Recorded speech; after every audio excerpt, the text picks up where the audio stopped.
Ernests Hemingvejs. Viņš bija rakstnieks, kuru piesaistīja piedzīvojumi, un viņa darbi ir pilni ar spēku un enerģiju. Viņš ir slavens ar savu spēju radīt stāstus, kas paliek lasītāja atmiņā uz visiem laikiem. Sirmgalvis un jūra – stāsts, kas risinās pie Kubas krastiem, stāsts, kas skar cilvēka sirdi. Hemingveja paša pieredze kā zvejniekam Karību jūrā piešķir šim stāstam īpašu patiesumu. Hemingveja stāstos jūra nav tikai fons, tā ir dzīvs, elpojošs tēls. Šis stāsts mums atgādina par cilvēka gara spēku un skar mūsu sirdžu dziļumus. Ko jūs domājat? Kādas ir jūsu domas par Sirmgalvi un jūru? Rakstiet komentāros zemāk. Un neaizmirstiet abonēt mūsu kanālu un ielikt patīk šim video, ja vēlaties redzēt vairāk literāru piedzīvojumu. Sirmgalvis un jūra nav tikai stāsts par zveju. Tas ir stāsts par dzīves jēgu un ceļiem, ko mēs ejam. Santiago stāsta varonis simbolizē cilvēka spēku, izturību un nesalaužamu garu. Neskatoties uz vecumu un grūtībām, viņš nekad nepadodies un vienmēr saglabā cerību. Santiago cīņa ar milzu zivi nav tikai par uzvaru vai zaudējumu, bet gan cieņas apliecinājums dabas spēkam.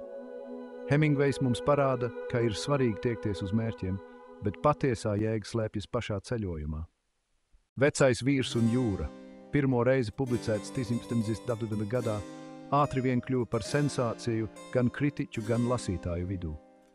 Ar savu spēcīgo stilu un dziļu cilvēcisko vēstījumu šī grāmata ir patiesi īpaša. Vecais vīrs un jūra ir iedzīvināts neskaitāmos veidos, no filmām un lugām līdz pat operām. Šī stāsta ietekmi var redzēt pat mūsdienu mākslā un popkultūrā. Vecais vīrs un jūra ir kas vairāk nekā vienkārši piedzīvojumu stāsts. Tas liek mums aizdomāties par dzīves jēgu. Šis ir Santiago, vecais un drosmīgais zvejnieks no Hemingveja stāsta, īsts jūras cilvēks. Viņa dzīve ir cieši saistīta ar jūru, dienu no dienas, gadu no gada. Hemingvejs apraksta Santiago, ko saule un jūras sāls ir nocietinājuši ar raupjām rokām, liecību par viņa ilgo mūžu jūrā. Bet neskatoties uz grūtībām, Santiago ir enerģijas un lepnuma pilns. Lai gan viņa dzīve ir vienkārša, mīlestība pret jūru un spēcīgais gars palīdz viņam pārvarēt visas vētras. 84 dienas. 84 dienas Santiago neko nav noķēris. Bet Santiago nepadodas. Viņš tic, ka viņa diena pienāks, ka jūra beidzot būs viņam labvēlīga. Šī nelokāmā ticība ir viņa būtības pamatā. Pie plašā okeāna Santiago nav viens. Santiago pieticīgajā mājoklī valda siltums un mīlestība, pateicoties jaunā Manolīna draudzībai. Kā sūklis, Manolīns, viņa bijušais māceklis, uzsūc pieredzējušā zvejnieka zināšanas. Tas simbolizē jauno paudzi, kas mācās no vecāko gudrības. Viņus vieno mīlestība pret zveju, neredzama saite, kas ir stiprāka par vecumu vai dzīves grūtībām.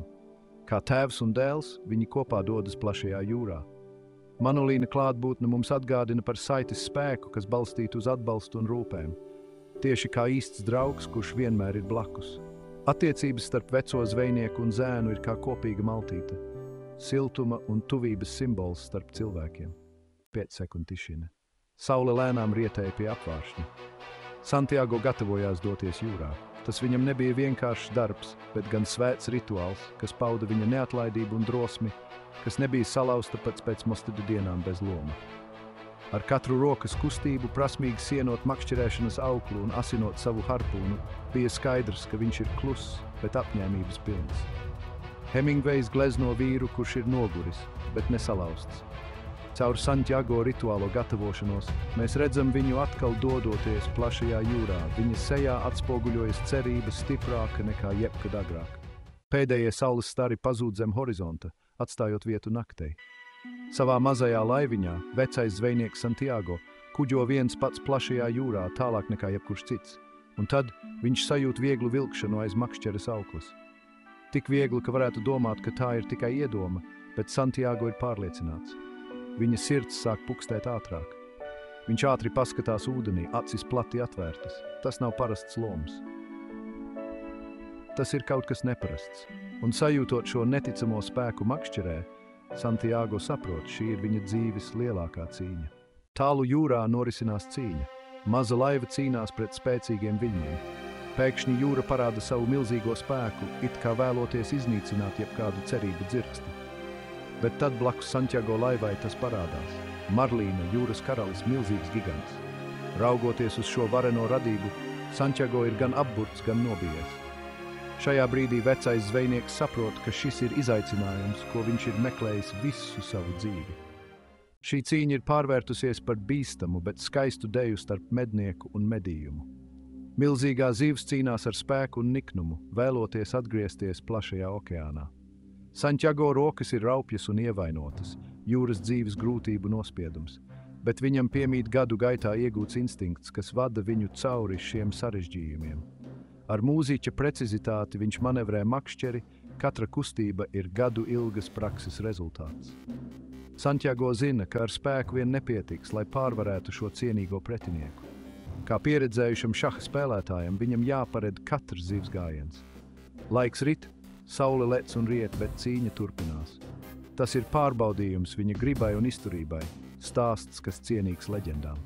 Santiago bija noguris līdz kaulam, muskuļi sāpēja un acis dega no salsūdens. Viņam bija jāturpina cīņa. Bija dzirdama tikai viņu šalkšana pret laivas bortiem. Bet neskatoties uz sāpēm un nogurumu, Santiago jūta, ka sirdī mostas jauna sajūta. Šī ilgā cīņa ar tik varenu radību viņā bija iedvesusi dziļu cieņu. Šī lielā zivs vairs nebija tikai medījums, bet gan cienīgs pretinieks, pilns spēku un nepārspējama gara. Santiago runāja ar zivi. Lai gan viņa balss bija klusa, tā bija pilna siltuma un apbrīnas. Viņš priecājās redzēt tās izmēru, spēku un neatlaidību. Tu esi apbrīnojams radījums, viņš klusi sacīja. Es tevi noķeršu, bet darīšu to ar godu. Bet man tevi jānoķer, pirms noriet saule. Starp veco vīru un zivi izveidojās dīvaina, bet spēcīga saikne. Šajā cīņā viņi bija kļuvuši par vienu. Šī saikne parādīja neredzamo pavadienu, kas saista visas dzīvās būtnes, līdzsvaru starp mednieku un medījumu un dziļo cieņu, kas var pastāvēt pat sīvā cīņā. Saule kā milzīga ugunsbumba lēni paceļas virs horizonta. Tās karstie stari apspīd Santiago un bezgalīgo jūru. Šajā ilgstošajā un nežēlīgajā cīņā gan vīrietis, gan zivs velta visus spēkus. Santiago nepadodas. Viņš ir stiprs un nelokāms, gluži kā milzīgā jūra, kas viņu ieskauj. Pēkšņi jūra norimst, kļūstot par klusu kaujas lauku. Milzīgi viļņi spēcīgi triecas pret Santiago mazo laivu. Šķiet, ka jūra pārbauda viņa cerību, spiežot viņu līdz spēku izsīkumam. Klusumu pārtrauc tikai nospriegotās auklas skaņa, kas atgādina klusu kliedzienu gaisā. Viņa vientulība jūras plašumos vēl vairāk izceļ šīs cīņas patieso mērogu un nozīmi. Santiago prātu pārņem miers un skaidrība. Viņš saprot, ka vairs nav tikai zvejnieks, bet gan cīnītājs, kas stājas pretī jūras spēkam. Santiago jūt sevī neticamu spēku pieaugam. Iestājas vakars, un Kubas saule nežēlīgi cepina Santiago ādu. Sviedri un sāļu jūras ūdens lāsis tek pa viņa seju. Katra kustība, katras elpas vilciens sagādā sāpes, viņa ķermenis augst atpūtas. Nogurums viņu pārņem kā milzīgs vilnis, mudinot padoties. Bet viņa rokas raupjas no saules ūdens un smagā darba joprojām stingri turas pie makšķeres, apliecinājums viņa nelokāmajam garam. Sāpes izplatās pa visu ķermeni, no pleciem līdz mugurai un kājām. Izsalkums grauž viņu no iekšienes, atņemot pēdējos spēkus. Bet Santiago nepadosies. Viņš sameklē sevī spēku un šajā cīņā ar dabas stihijām atrod jaunu enerģiju. Viņš vairs nepievērš uzmanību ne sāpēm, ne nogurumam. Viņa prāts ir pilnībā fokusēts uz mērķi. Viņš ir zvejnieks un jūra ir viņa dzīve. Viņš sev ir apsolījis, ka nekad nepadosies. Viņš domā par jauno puisi Manolinu, kas viņam tic. Šī doma viņam dod jaunu spēku. Ar neticamu gribas spēku, kas deg viņa sirdī, Santiago ir gatavs stāties pretī jebkuriem izaicinājumiem. Viņš turpina cīnīties, pārvarot sāpes un nogurumu. Tālu prom no krasta, plašā okeāna vidū, Santiago runā ar Marlinu. Vējš nes viņa vārdus. Dīvaina sajūta atgādina viņam, ka viņš nav viens. Šī radība, kas ar viņu cīnās, savā ziņā viņu savieno. Ak, zivs, viņš saka, viņa balsī skanot noguruši vējā. Esmu noguris, bet tu esi apbrīnojama zivs. Man ir gods cīnīties ar tevi. Viņš runā par Marlina spēku, ātrumu un tā spēcīgo dzīvotgribu. Viņa balsī skan cieņa un skumjas. Viņš apzinās savu rīcību, sāpes, ko sagādā šīs brīnišķīgās radības nogalināšana. Piedod, zivs, viņš klusi saka. Tāds ir jūras likums, dzīves likums. Šajā dīvainajā vientuļajā sarunā Santiago rod mierinājumu. Viņš redz saikni starp viņiem, viņu kopīgo cīņu par izdzīvošanu bezgalīgajā okeānā. Viņš zina, ka šajā cīņā var būt tikai viens uzvarētājs. Bet cīņas karstumā viņam rodas cieņa pret Marlinu, draudzība, kas dzimusi cīņas un cieņas valodā. Šī aukla ir vienīgā saite starp Santiago un milzīgo zivi. Tā nav tikai instruments, bet gan Tievs likteņa pavediens, kas savieno vīrieša un zivs dzīves. Caur šo tievo auklu Santiago var sajust zivs neticamo spēku. Katrs zivs rāviens un kustība atsaucas viņa nogurušajā ķermenī. Šķiet, ka zivs spēks, tās cīņa par izdzīvošanu pa auklu plūst tieši uz Santiago. Santiago sāk saprast šīs auklas valodu, sajūtot katru vibrāciju un rāvienu un pielāgojot savu ķermeni tiem. Tas ir kopīgs dejas solis. Aukla te nostiepjas, te atslāpst, un Santiago ir iesprostots starp mednieku un medījumu senā klusā solījumā. Šī aukla tagad ir daļa no Santiago, ievelkot viņu okeāna dzīlēs. Viņš jūt ūdens plašumus un tajā mītošās dzīvības sirdspunkstus. Saule lec un riet un cīņa turpinās, vīrietis un zivs cīnās tālāk, bet viņus saista šī saite. Tas ir spēcīgs savienojums, kas vieno visu dzīvo. Jūra parāda savu milzīgo spēku, bet tā mums māca arī par cilvēka neatlaidību un gara spēku. Saule karsēja tik spēcīgi, ka akmeņi gandrīz vai kūpēja, pārvēršot pasauli par milzīgu krāsni. Santiago nebija kur patvērties no šīs svelmes. Viņa āda bija apdegusi saulē, sviedri lija aumaļām pār seju, bet neskatoties uz nogurumu, viņa acīs bija apņēmības dzirksts. Arī lielā Marlīna spēki sāk izsīkt. Lai arī ievainots un noguris, tas turpināja cīnīties par savu dzīvību. Gaiss vibrēja no spriedzes. Tas bija klusums pirms vētras.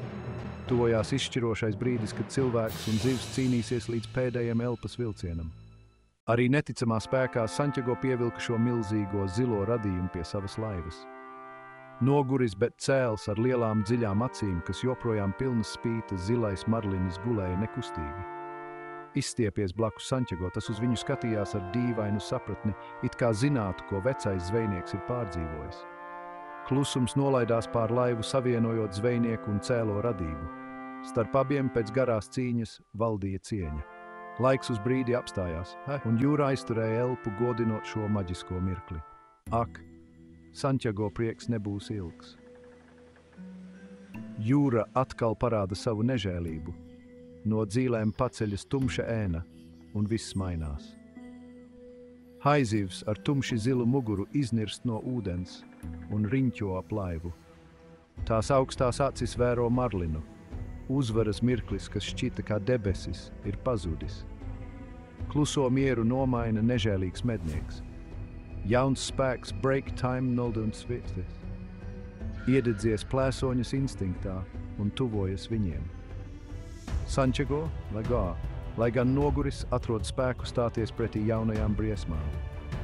Viņš zina, ka šī tikšanās ir neizbēgama, bet nepadodas. Viņš negrasās atdot savu uzvaru. Haizivs. Nežēlīgs un nesaudzīgs plēsoņa break time tuvojas laivai. Tās izsalkums pieaug. Jūra bija nikna un spītīga, viļņi daudzījās ar spēku.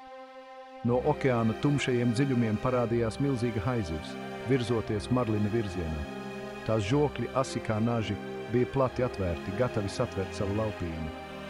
Santiago sirds, vecs un nogurusi, smagi daudzās krūtīs.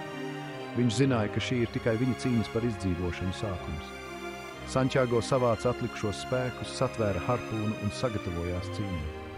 Ar pārcilvēcisku spēku harpūna ietriecās haizivs milzīgajā ķermenī. Haizivs mežonīgi cīnījās, šūpojot Santiago laivu no vienas puses uz otru. Tā bija cīņa, kuru Santiago nevarēja uzvarēt, cīņa pret neiespējamo. Asins smaka izplatījās pa ūdeni, pievilinot vēl vairāk haizivju no dziļumiem. Jūra, kas pirms dažiem mirkļiem bija devusi viņam cerību, tagad bija kļuvusi par viņa ļaunāko murgu. Santiago pārņēma izmisums. Bet vecā zvejnieka dvēselē, kas bija pārdzīvojusi tik daudzas vētras, cerības dzirksts nebija pilnībā apdzisusi. Santiago stājās pretī savam liktenim ar drosmi un godu, kas piemita īstam zvejniekam. Saule lēnām rietēja, tās garās ēnas stiepjoties pāri ūdenim. Santiago mazais nobrauktais kuģītis lēnām tuvojās ostai. Taču vecajā zvejniekā vairs nebija tā prieka, kas viņu parasti pārņēma pēc veiksmīgas zvejas dienas. Vai šī bija tā robeža, kuru cilvēkam nav lemts šķērsot? Tikmēr krastā bērni bezrūpīgi spēlējās, nenojaušot par notikušo drāmu. Zvejnieku ciemats smaržoja pēc sāls ūdens un dūmiem, kas nāca no skursteņiem. Santiago sirdi pārņēma savāds nemieris, kad viņš ieraudzīja cilvēku acis, kas vēroja viņu no krasta. Visi skatījās uz milzīgā zīves skeletu. Zvejnieks noguruši pamāja ar galvu. No lielā jūras radījuma bija palicis tikai skelets, atgādinājums par jūras nežēlīgo spēku. Ziņas par Santiago atgriešanos izplatījās pa ciematu kā meža ugunsgrēks. Cilvēki nāca ārā no savām mājām, acis plati atvērtas ziņkārībā, brīnoties par to, ko viņi redzēja Santiago laivā. Zvejnieki, čukstus pavadīti, apsprieda milzīgo skeletu, pārsteigti par tā izmēru. Tie, kas iepriekš šaubījās par Santiago stāstu, tagad sāka pārdomāt. Zobenzivs skelets slējās pret drūmajām debesīm, kalpojot kā neapstrīdams pierādījums Santiago izturībai un nesalaužamajam garam. Un saulē lēnām ripojot leju pa debesīm, iekrāsojot to sarkanīgos un oranžīgos toņos, arī Sango stāsts tuvojas noslēgumam. Bet, draugi, apdomāsim viņa ceļojuma nozīmi, mācības, ko viņš mums sniedza. Milzīgā marlina skelets, reiz spēka un varenības simbols, tagad saules un sāls balināts viļņu nemitīgi grauzts. Skaidrs atgādinājums, ka slava ir tikpat īslaicīga kā jūras putas. Līdzīgi kā paisums un bēgums, arī dzīvē veiksme un neveiksme mijas viļņveidīgi. Bet Santiago stāsts nav nejaušība. Tas ir cilvēka gara spēka slavinājums. Drosmei, neatlaidībai un nepiekāpībai grūtību priekšā. Atcerieties, kaut arī Santiago ceļojums norisinās bezgalīgā jūrā, tas simbolizē universālo cilvēka pieredzi. Tas ir stāsts par cilvēka nepārvaramo garu, kas paceļas pāri laikam un telpai. Santiago nelokāmā griba, viņa neatlaidīgā cīņa, lai sasniegtu savu mērķi, ir cerības stariņš, kas stiprina ticību sev un mūsu spējām pārvarēt šķēršļus. Patiesas spēks slēpjas ne tikai muskuļos, bet arī spējā saglabāt cieņu grūtību priekšā, palikt uzticīgiem saviem principiem un dzīvot harmonijā ar apkārtējo pasauli. Cieņa, ko Santiago izrāda marlinam, māca mums atpazīt un cienīt dabas spēku un skaistumu, pieņemt izaicinājumus, ko dzīve mums met. Šajā dzīves vētrainajā jūrā neaizmirsīsim viens otram palīdzēt, jo vētrus var pārvarēt tikai kopā. Sirmgalvis un jūra nav tikai stāsts par vecu zvejnieku un jūru. Tas ir stāsts par cilvēka gara spēku, par ceri drosmi, ko mēs atrodam grūtību priekšā, par mīlestību un uzticību ģimenē. Hemingveja darbs mums māca, ka īstu spēku var atrast pacietībā, izturībā un nesalaužamā garā.